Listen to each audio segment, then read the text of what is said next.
সম্মেলনে যে কথামৃত যে রামকৃষ্ণ পরমহংসদেবের ছবি, এবং সেখানে আমার একটা প্রশ্ন হচ্ছে, যেটা হচ্ছে যে হিন্দুদের ঐক্যবদ্ধের জন্য কি নতি স্বীকার? আচ্ছা, বলছি রামকৃষ্ণ কি হিন্দু নেতা বলে আপনার মনে হয়?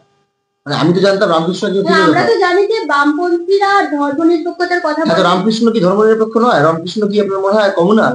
রামকৃষ্ণ সেই লোক যে নাকি মসজিদ ভাঙতে যাওয়ার পক্ষে কথা বলে? আমার তো জানা নেই। আমি যতদূর জানি রামকৃষ্ণ এমন একজন দার্শনিক বা ভাবধারণার লোক, হতে পারে তিনি ধর্মে বিশ্বাস করেন, আমরা ধর্মে ওভাবে বিশ্বাস করি না, উনি করেন, সেটা অন্য বিষয়। কিন্তু রামকৃষ্ণ তো চিরকাল বলে গেছেন বহুত্ববাদের কথা।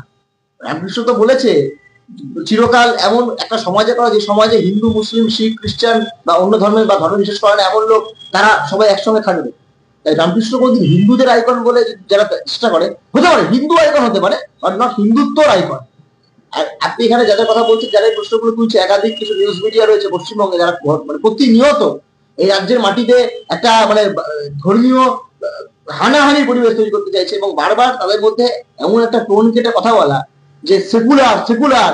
আমার কথা, পশ্চিমবঙ্গের মাটিতে বা ভারতবর্ষের মাটিতে দাঁড়িয়ে যারা সেকুলার কথাটাকে নিয়ে ব্যঙ্গ করে, তাদের বিরুদ্ধে ভারতবর্ষের সরকার, ভারতবর্ষের প্রশাসন অবিলম্বে ব্যবস্থা নেওয়া উচিত। কারণ ভারতবর্ষের সংবিধান বলে আপনাকে সেকুলার হতেই হবে। আমি ধর্ম পালন করবেন কি করবেন না তার কথা বলছি না, কিন্তু সেকুলার হওয়া মানে এই নয় নাস্তিক হয়ে যাওয়া। আপনি নাস্তিক হবেন না আস্তিক হবেন আপনার ব্যক্তিগত ব্যাপার,